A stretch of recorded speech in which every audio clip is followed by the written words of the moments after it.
read everybody's story. Okay. It was the night before Christmas when all through the house not a creature was stirring, not even a mouse.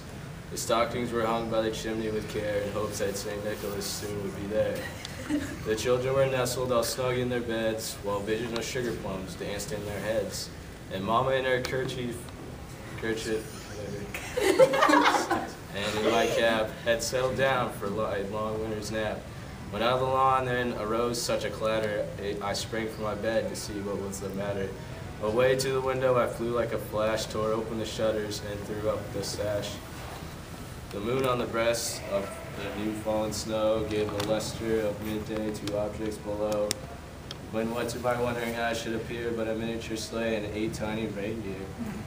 When I was a little older, when a little old driver so lively and quick, I knew in a moment it must be St. Nick. More rapid than eagles, his coursers they came, and he whistled and shouted and called them by name. Now Dasher, now Dancer, now Prancer and Vixen, O Comet, O Cupid, O Donner and Blitzen. The top of the porch to the top of the wall, now dash away all. As dry leaves that before the wild hurricane fly, when they meet with an obstacle mount to the sky, so up to the housetop the coursers they flew. When the sleigh full of toys, they'd St. Nicholas too. And then in twinkling I heard the roof, the prancing, the pawing of each little hoof. As I drew my head and was turning around down the chimney, St. Nicholas was abound. He was dressed all in fur from his head to his foot, and his clothes were all tarnished with ashes and soot. A bundle of toys he had flung over his back, and he looked like a peddler just opening his pack. His eyes, how they twinkled, his dimples, how merry.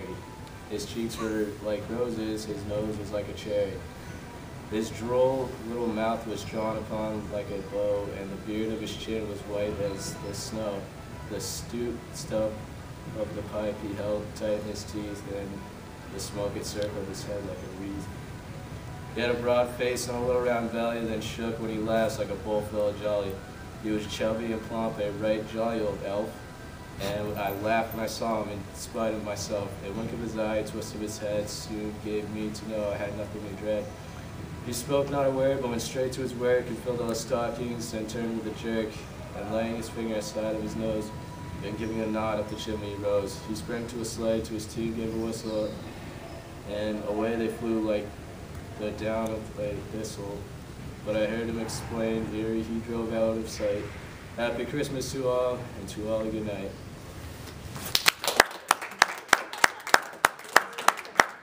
Nick Zwald with the most monotone "Twas the Night Before Christmas" you'll ever hear. I already feel sorry for your kids.